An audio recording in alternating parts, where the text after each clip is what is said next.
And welcome back, fourth and long fans. It's your footy correspondent, Coach Donnie Hess here, back with another AFLW round review. And those of you that are watching the YouTube channel will know my guest very, very well. A very good friend of mine and a well-known person in the USAFL, the media manager for the USAFL, Mr. Brian Barish. Brian, great to see you, sir. How is everything going? Good day, Donnie. I'm doing okay. This whole like deluge of sport between AFLW, the Olympics, I don't know, trying to catch up with an almost 2-year-old who's learned how to walk. I mean, never a dull moment. Never a dull moment at all. I completely agree. It is a crazy sports time, but we are here to talk AFLW. And boy, did we have a nice little slate this week. Again, unfortunately, COVID takes a game away from us. Unfortunately, we lose GWS and St. Kilda due to GWS going into health and safety protocols. I kind of agreed before we turned the mics on, before we hopped on here. You got to say, is how is the league going to be able to handle this? Because we're getting to that point where, I mean, are we going to have to go at winning percentage to see who makes the finals? I think we are sort of heading in that direction. I mean, the league has gotten very creative in terms of, being able to try and get as many games in as possible, especially when you have two teams that are nomadic. And one team handling it as well as they can. I mean, winning 5 out of 6 games on the road. And then you've got the Eagles, who, well, I mean, we weren't really expecting a whole lot out of them at the beginning of the season, to be honest. They're kind of showing that, and I don't think that would have really changed had they gone through a normal schedule. We'll talk about them in a moment. But I mean, yeah, I mean, it seems like it's almost like rolling a 20-sided die. Like, are we gonna is one of the teams going to be out? Is everybody going to be safe? So it's going to get to the point, and the schedule is so rigid because of the status of the players, because they're not professional, and because they're basically just kind of contracted for a certain amount of time, that it is definitely possible that not all of the teams are going to be playing a full schedule between now and the end of the year. Yeah, it's difficult. We're gonna cross our fingers. We're gonna hope that maybe the league can get all these games in, but all we can do, unfortunately, now is hope. But you want to know what? Let's jump into the games, because I gotta say this first game of the round, I have to say, game of the round for me. Two teams just scrapping it out. Two teams looking for their first win, and the Cats finally get a win after a couple of near chances of getting a win.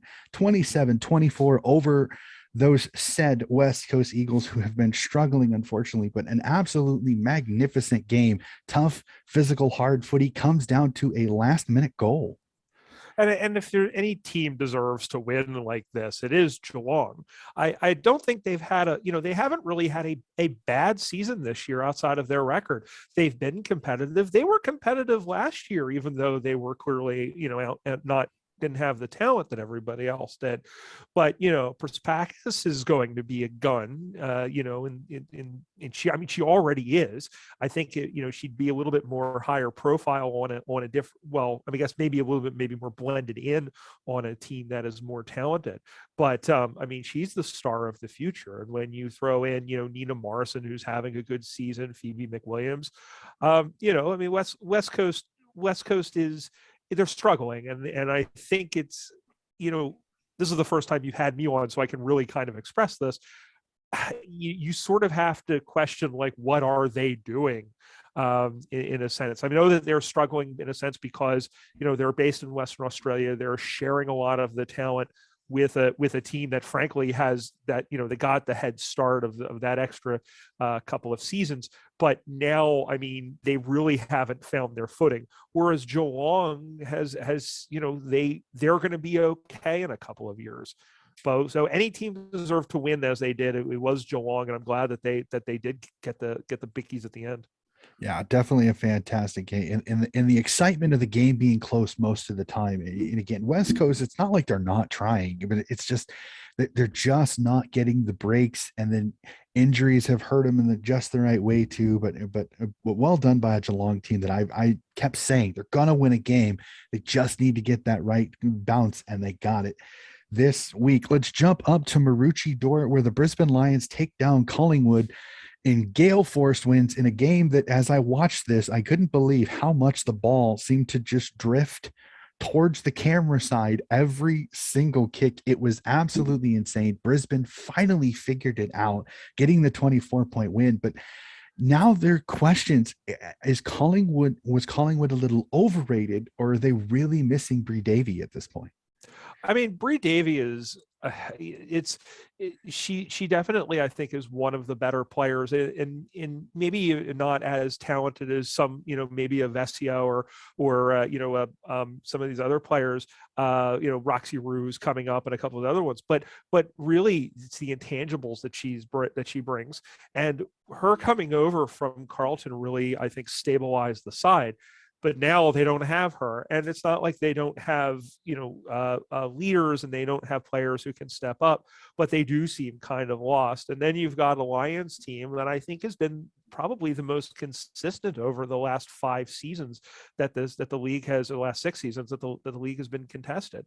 And yeah, it always seems like we have the worst weather games on the East Coast, especially up in Queensland. Maroochydore, by the way, is where the 2020 International Cup was supposed to be, and where I think they haven't confirmed it yet where 2023 is supposed to be. But so that's something to look forward to, I guess.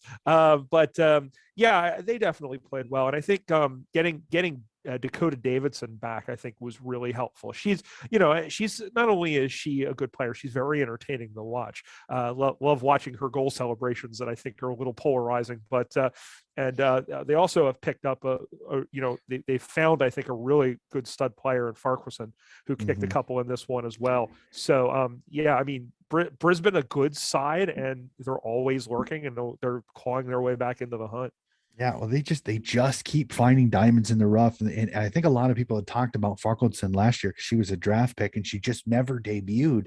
And this year, she stepped right in and she's just really solidified. She's an incredible talent, so much pace, so much speed. I agree. Dakota Davidson has really kind of stabilized that front line and been able to keep them up. And then just they've gotten consistent. Greta Bodie, Ellie Anderson, Conway, Dawes, Ellinger. I mean, so many girls, so many of these ladies have just played so well after kind of a rough first game against the Crows.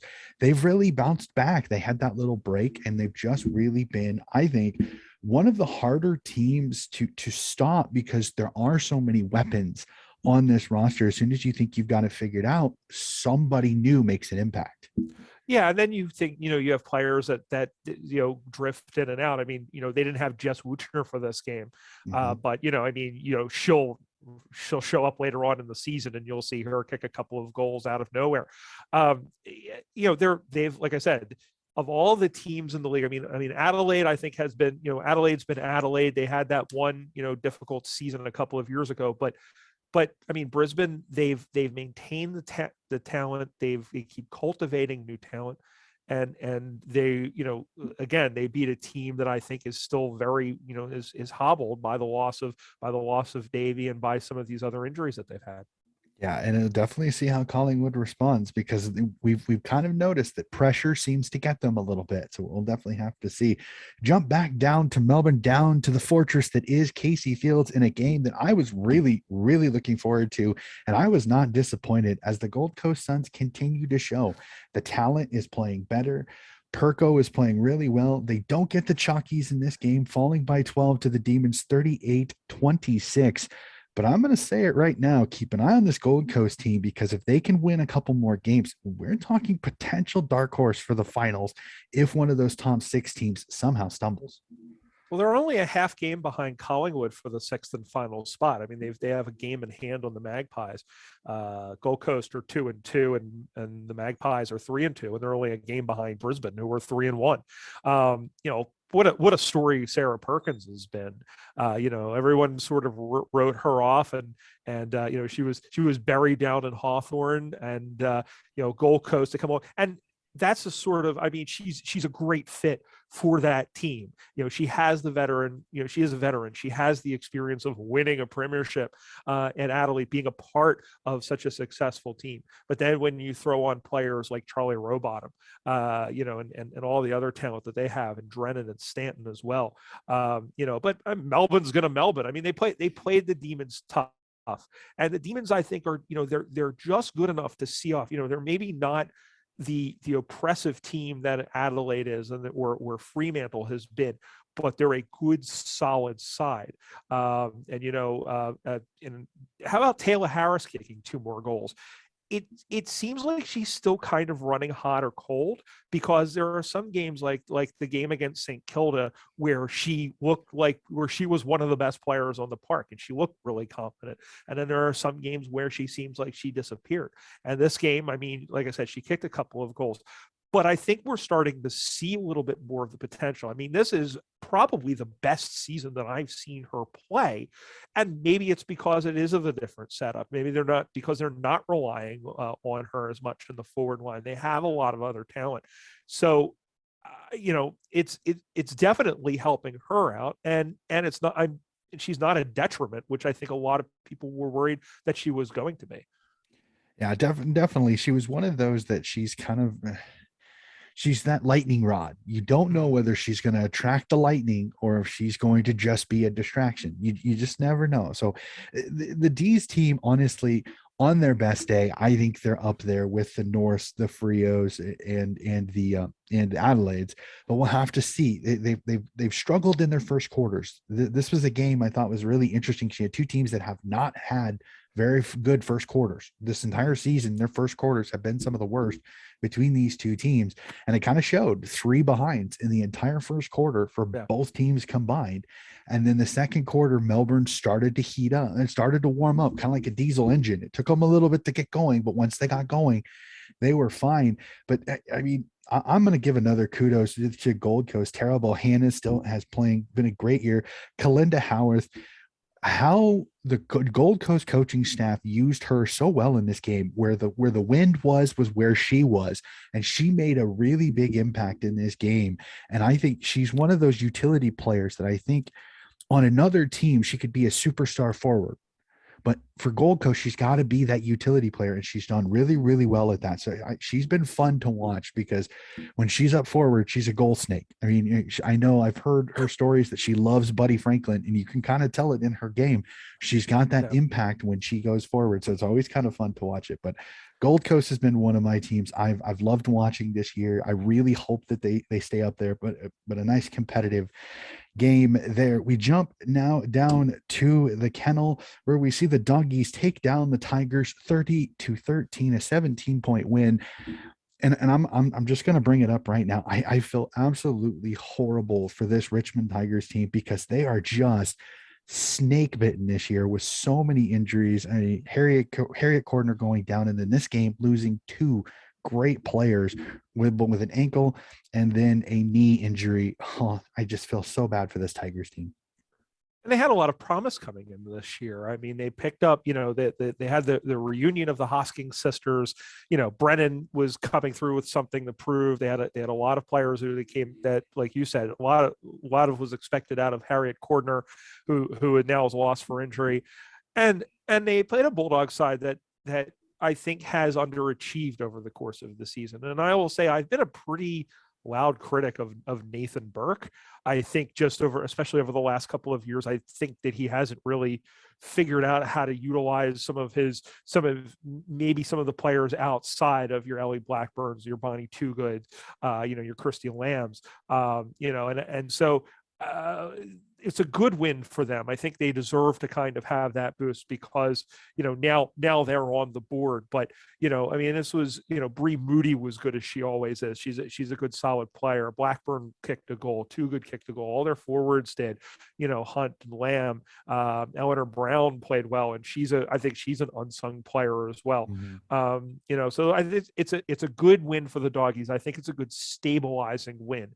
How are they going to do the rest of the season? I don't know. Are they going to make the playoffs? No, I don't. Are the finals? I don't see them making the finals. But I think the rest of this season, I think the Bulldogs brass really do kind of have to look and see if Nathan Burke is really the person to make this happen long term. With the talent that they have, maybe they pick up maybe they see if they can snag somebody. I mean, and it's going to be difficult with 4 new teams coming in. I don't see it getting any better. So you sort of have to look around and say, what do we fix?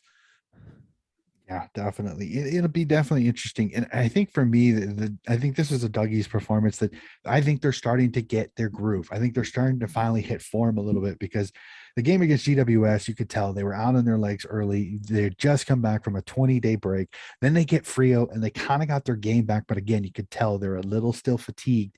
This game looked a little bit more Dougie's normal. So we'll have to see if, now that they're kind of in the groove of the season, how the rest of the year they kind of respond. And with Richmond, they've got so much talent, but they can't keep I don't know if they've got the depth in their list to be able to make up for all of these injuries that are happening.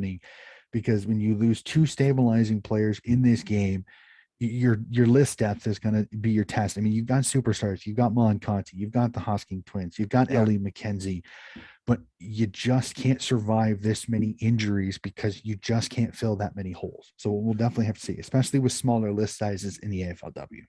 They're good. They're a good enough team. They're better than a team like, obviously a team like West Coast or a team like St. Kilda, but they're not deep enough. And that's where, and that's why, Adelaide is, because they're doing so well, and Brisbane is. They will keep finding this talent, and Richmond, I don't think, is deep enough. Once they develop that, I think once some of these players that are up and coming, and once they develop more of that sort of train, be cool if they had their own VFLW team again.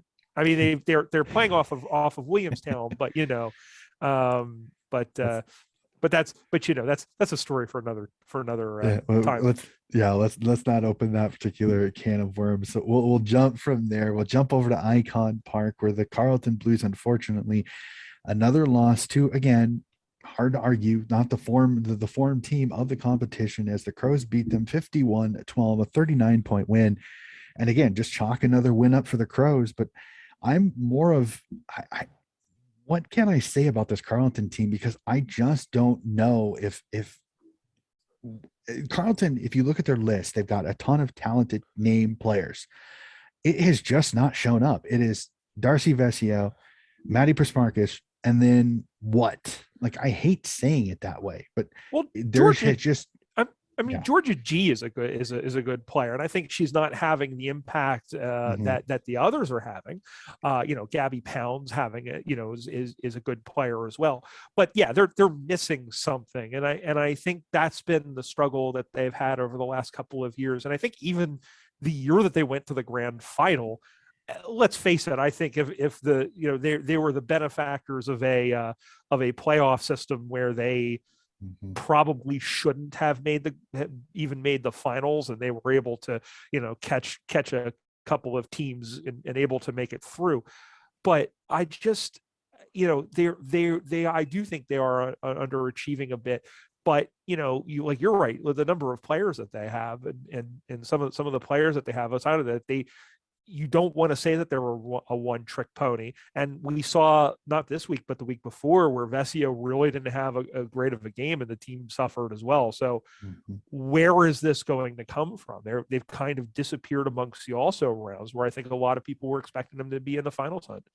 Yeah, I was one of those teams. I thought Carleton, the Western Bulldogs, and Richmond were the 3 teams that were going to be nipping at that top 6 from last year, being in there, and the form has not shown up. And I think that's the most frustrating, because I do look at their list, and yes. And one thing I'm going to say this, seeing Grace Egan back on the field was fantastic. Broken ribs, punctured lung, seeing her back on the field, that is amazing, because I said she was a stabilizer for Carleton last year. I mean, everybody talked Maddie Prasparkas, but for me, I think Grace Egan was one of those unsung heroes for Carleton last year, because she was solid. You knew what you were going to get when she was on the field. And I think that was the most frustrating part for me once they lost her, is they lost a little bit of that stabilizer in the midfield when she left. Now, again, first game back, she made an impact, not a massive impact. I'm hoping she warms up to the rest of the season. But again, I don't know what to say about Carleton because they're just an enigma to me because they should be so much better than they are. In this performance against Adelaide, yes, Adelaide is good, but are they 39 points better than Carleton? I don't know. But the way this season they has gone, certainly yes. they certainly played like they were, and we saw Sarah Allen have a absolute blinder of a defensive game, Mm-hmm. especially coming through to spoil that one chance that they had. I mean, you see, looking at who the best players were, and ho hum, Baranoff, Hatchard, Phillips, Mm-hmm. McKinnon, Allen, and Who's see who of the Crows list. you got Ailish Considine kicking a couple of goals. I mean, they clearly are not in that top tier. Who knows if they're even in the middle tier at this point? I would definitely say, they're better than the bottom. They're not a drag team by any stretch of Mm-hmm. the imagination, but you can see them kind of treading water with the Richmonds, with maybe I would say sort of maybe a little bit behind where GWS is. We'll see how the Giants go once that situation stabilizes, but you're right. I don't know what I mean. They definitely played like they were 40 points worse than the Crows were. Yeah, definitely. Unfortunately, and then we jump to the last game of the round with a cracking game down in Hobart as the North Melbourne Tasmania Kangaroos knock off the Fremantle Dockers 26-16. But I'm going to say this, as much as I think the Roos won this game, this is a little bit of, I think Frio hit a wall because this was their third game in such a short amount of time. Again, 5-1 of their trip out of Western Australia due to the border closing. So I'm not really sure if this is an indicator of North's abilities or just the fact that no Kiera Bowers playing on short rest, and they just looked exhausted by the middle of the fourth quarter. And they also, I mean, for all even though all of these games are road games, this was a road game because they were playing away from the bubble. They had to travel to Tasmania to play this game. I mean, if they play against Gold Coast and they lose, it's you could probably explain it away, but it's still an upset. If they play Geelong and they lose, at Geelong and they lose like this, it's kind of an upset. North Melbourne is a good side. Mm-hmm. And as good as Fremantle is, yeah, they weren't at 100%. Like you said, this is their fifth straight game away from home. So I don't think it's panic stations. I think they're still, we looked at the rest of their schedule. I think they've got a couple of games outside of that one game against Adelaide, but they have a couple of games where they can win and they can pad that percentage up a bit. So I don't think top two is out of the question. They're human, and they didn't play a terrible game, but North Melbourne's a good side, and they do, and North Melbourne does what they did. I mean, North Melbourne's going to be in the finals this year. I don't think there's any. Do they have it? Are they at the same level as Adelaide and Fremantle? If this game is played at Fremantle Oval with a full side in the purple and white, I think Fremantle wins. I think if they end up meeting again in the final, I think Fremantle wins. So I'm not shocked by this. I don't think it's an upset. I don't think there's any reason to kind of really just. I mean, they're 5-1. I still think Fremantle are a top two team, and that's kind of how it is. But North played. I mean, North did what North was supposed to do. They thought they could win the game, and they absolutely did. Yeah, in some situations, when I was talking with some people at the start of the year, I think North was kind of an afterthought. I think a lot of people said Adelaide's most likely going to be back, Frio's going to be there, Collingwood's going to be there, Brisbane's going to be there, but North was kind of a team not a lot of people were giving a lot of hype to, shall we say. They were kind of the underrated finals team from last year, and again, they didn't have the finals run that I think they expected. So again, North just doing what they need to do. They're getting wins when they need to. It wasn't super impressive. Again, I think Frio looked tired. Again, Kiera Bowers, this is the first time they've ever played a game without Kiera Bowers. So this is really, really interesting to see how this, again, North's a solid side, tons of, but they were missing some too. Caitlin Ashmore didn't play in this game. So this is one of those, I agree that I don't really consider this an upset. I go off North was the better team on paper when you looked at it going into this game with no Kiera Bowers. They won the game, But I can sit here and say Fremantle looked tired halfway through the third quarter, with even with their fitness being some of the best in the entire league. It was hard to argue. They looked out on their feet mid third quarter. They did their darndest to stay in this game, and you got to Yeah. give them some kudos on that. They're going to go home.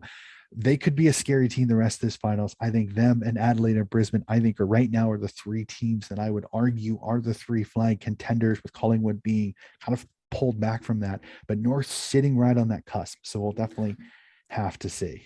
If this is a couple of years ago in a shorter schedule, I think this loss has more of an impact than it does. But you Mhm. still have, a handful of games left. I mean, we're halfway. I mean, we're just past the halfway mark of the season, Yeah.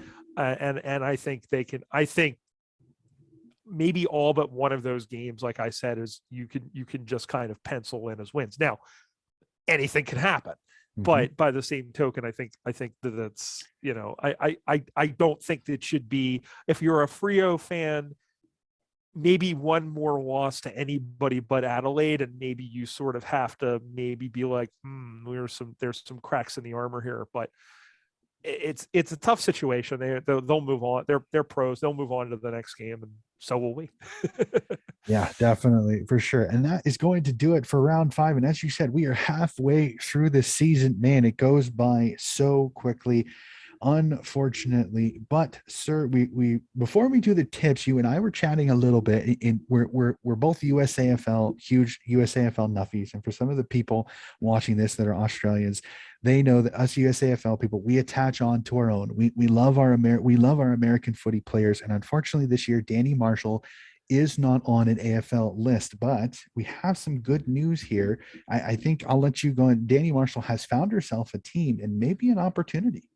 Yeah, she will be plying her trade at the hangar for the Essendon Bombers in VFLW. And of course, the Bombers, the fact that she was able to latch on to a side with VFLW trimmings, and also with an AFLW connection for next year, is very important. And Essendon, they're looking to build their side.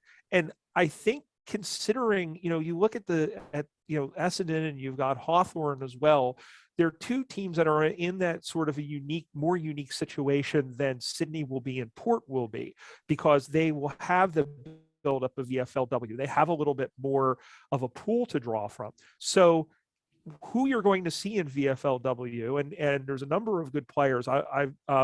You've got Georgia Nanscarn, the former hockey roo from Australia, who has been arguably their best player over the last couple of years.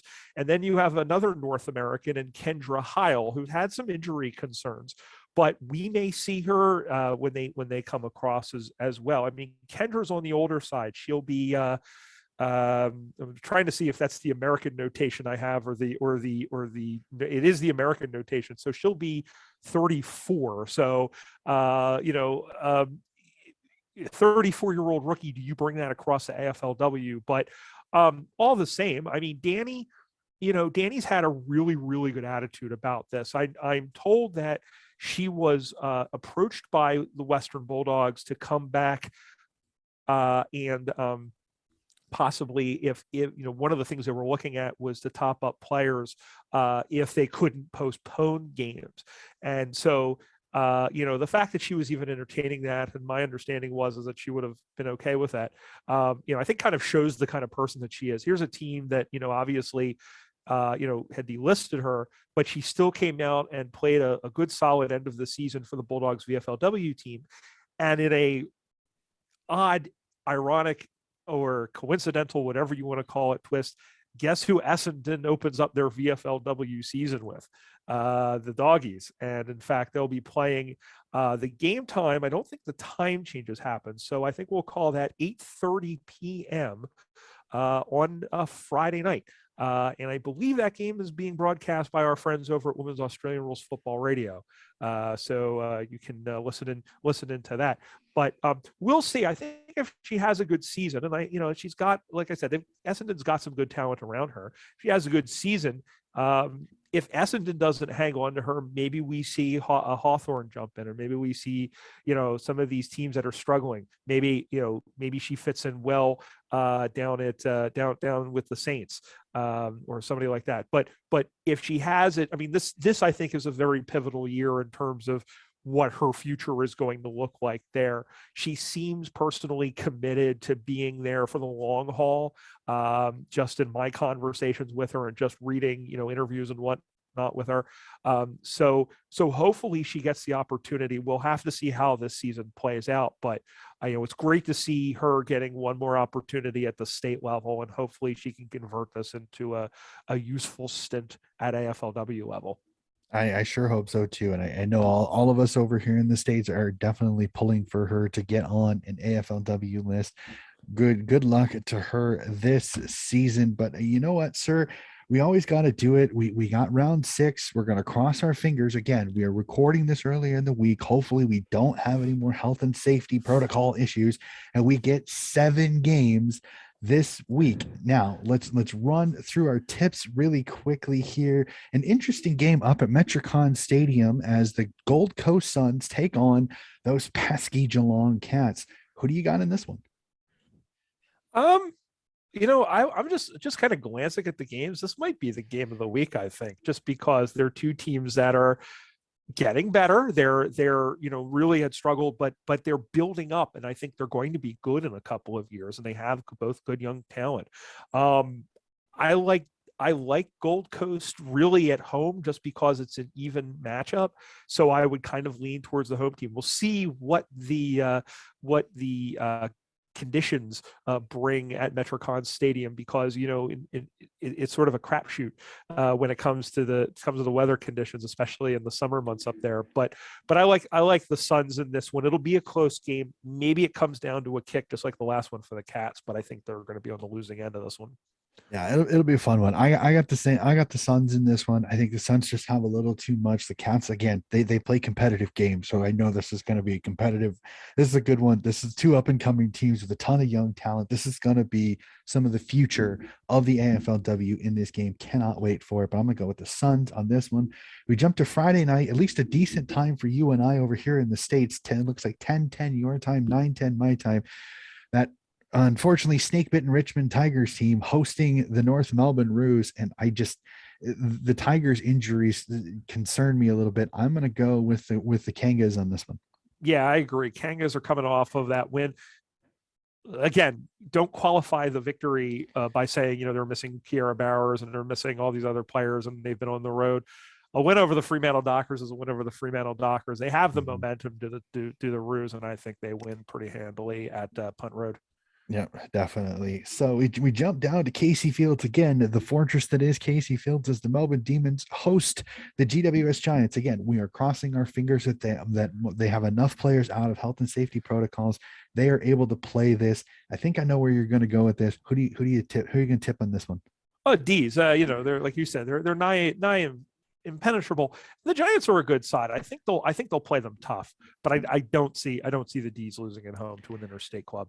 Yeah, GWS has some skill. I just think the D's just have a tiny bit too much firepower in this game. So we jump on.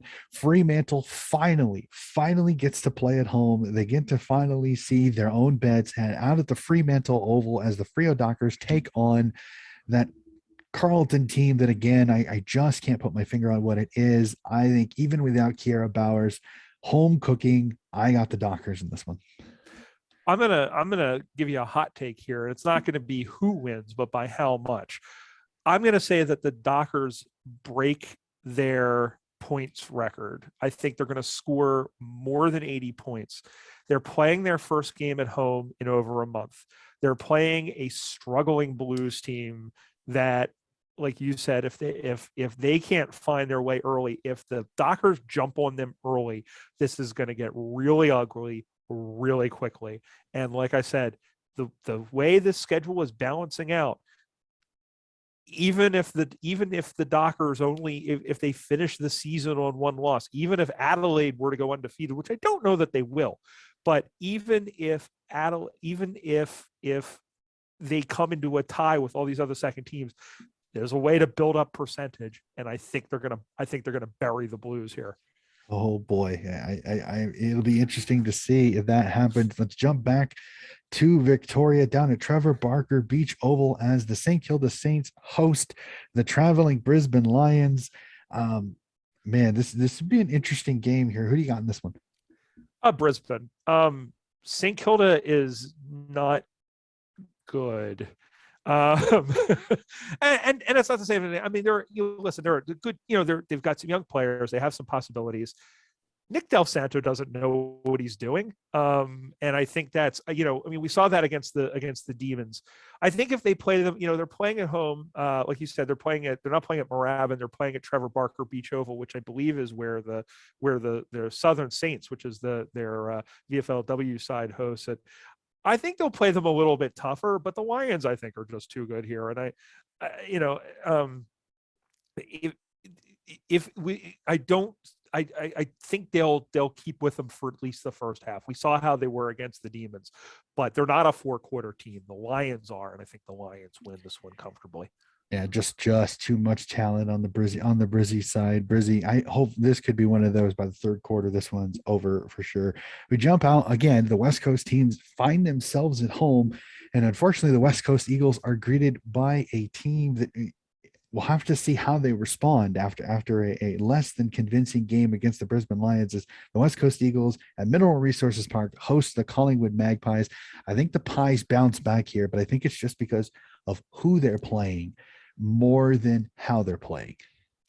If this game's at Victoria Oval, I think the Magpies win this one by about 3 or 4 goals. Because this is being played on the West Coast, I think the margin is probably closer to single digits. The Eagles will be happy to be at home.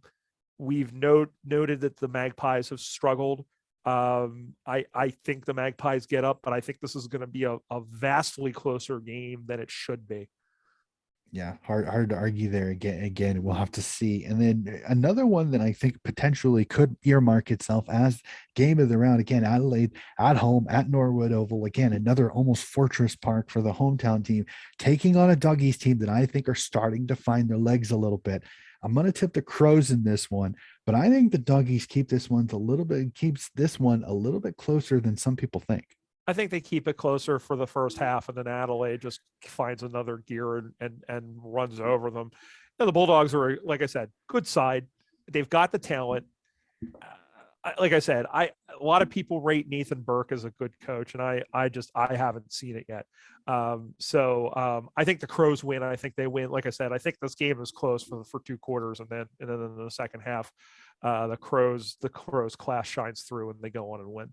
Yeah, we'll definitely have to see. Well, Brian, that is going to do it for our tips. All 7 games. Again, we are recording this early in the week. Hopefully, all 7 games go, because I think these are going to be 7 interesting games. Again, unfortunately, there could be a few blowouts, but a couple of games that I'm really, really looking forward to this round. So, Brian, thank you again for joining me this week. It has been a pleasure talking with you. I know we haven't chatted in a while, so it's great to catch up with you. Yeah, likewise, and thanks for having me on.